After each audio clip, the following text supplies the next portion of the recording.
Selamat datang di Bola Jimbul. Bayer Leverkusen mencapai 30 pertandingan tak terkalahkan di semua kompetisi musim ini dengan kemenangan comeback 3-2 atas Stuttgart untuk lolos ke semifinal DFB Pokal. Tim tamu memimpin pada menit ke-11 melalui sundulan Waldemar Anton. Tuan rumah baru bisa bangkit 5 menit setelah babak kedua dimulai dengan tembakan melengkung Robert Andrich pada menit ke-50. Namun, Chris Führich membawa Stuttgart kembali unggul 8 menit kemudian. Beruntung, Florian Wirtz memberikan umpan kepada pemain pengganti Amin Adli dan ia berhasil menyamakan kedudukan menjadi 2-2. Ketika laga seakan-akan berlanjut ke babak tambahan, pendukung tuan rumah seketika bergemuruh kalau Wirtz memberi umpan silang yang disambut oleh sundulan Jonathan Tah.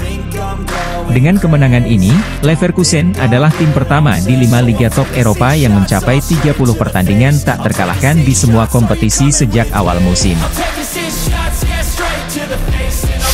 Tuan rumah dan juara bertahan Qatar mengalahkan Iran 3-2 pada semifinal Piala Asia di Stadion Al Thumama. Iran membuka gol lebih dulu melalui tendangan akrobatik dari Sardar Azmoun kala laga baru berjalan 4 menit. Qatar berhasil menyamakan kedudukan ketika tembakan Jasem Gaber dari jarak jauh terdefleksi dan melewati kiper Alireza Beiranvand. Akram Afif mencetak gol kelimanya menjelang turun minum ketika ia melepaskan tembakan melengkung ke tiang jauh. 6 menit babak kedua berjalan, Iran mendapat penalti karena handball setelah pemeriksaan VAR. Alireza Jahanbakhsh sekali lagi melangkah maju dan melepaskan tendangan penalti untuk menjadikan skor 2-2. Memasuki 10 menit terakhir, Qatar kembali memimpin ketika Almoez Ali berhasil melakukan tembakan balik badan yang sempat menjadi kontroversi karena terindikasi offside.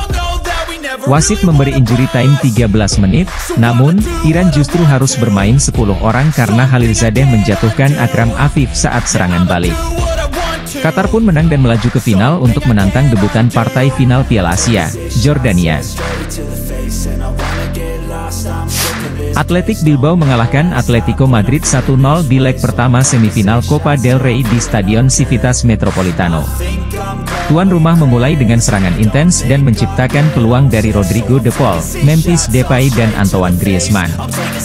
Namun, justru Bilbao yang mampu memimpin dari tendangan penalti bermuar menyusul pelanggaran terhadap Bernat Prados oleh bek Reinildo Mandava.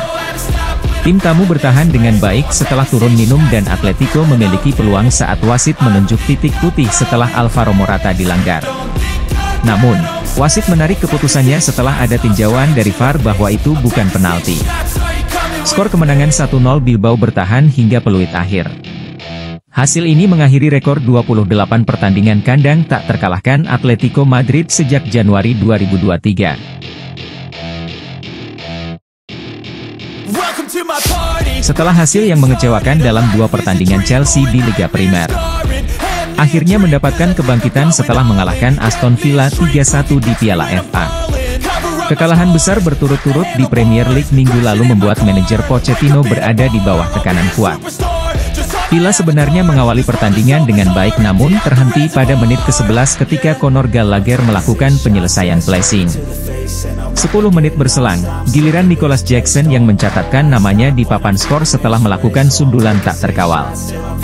Di menit 54, Enzo Fernandez mencetak gol kemenangan Chelsea dengan tendangan bebasnya yang cantik. Tertinggal 3-0, tuan rumah hanya mampu mengejar 1 gol melalui tembakan Musa Diaby.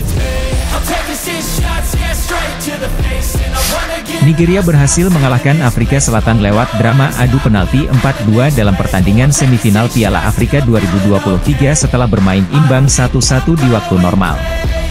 William Troost-Ekong membawa Nigeria memimpin melalui titik penalti di pertengahan babak kedua, sebelum Afrika Selatan mendapatkan tendangan penalti mereka sendiri di menit ke-90 dan dikonversi oleh Teboho Mokoena.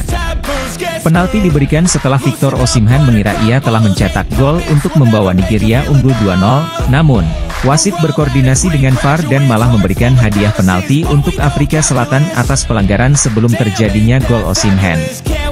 Afrika Selatan kehilangan background Kekana karena kartu merah di perpanjangan waktu. Dan di babak adu penalti, kiper Nigeria, Stanley Nwabali, berhasil menyelamatkan 2 tendangan dari Teboho Mokoena dan Evidence Maggopa. Sebastian Haller membawa tuan rumah Pantai Gading ke partai final Piala Afrika saat mereka mengalahkan Republik Demokratis Kongo 1-0 di semifinal. Kongo sebenarnya sempat mencetak gol namun dianulir karena terjadi pelanggaran lebih dulu terhadap kiper Pantai Gading. Gol Haller pada menit ke-65 di Stadion Olimpiade Alassane Ouattara melanjutkan tren kebangkitan Pantai Gading, yang hampir tidak lolos dari fase grup dan lolos ke 16 besar lewat jalur peringkat 3 terbaik. Striker Borussia Dortmund itu mencetak gol kemenangan tuan rumah dengan tendangan voli yang memantul ke tanah sebelum masuk ke gawang Kongo.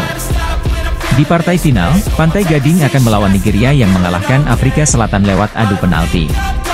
Pantau terus informasi sepak bola, transfer pemain, jadwal live, dan hasil pertandingan tim kesayangan kamu, hanya di Bola Jimbul. Salam.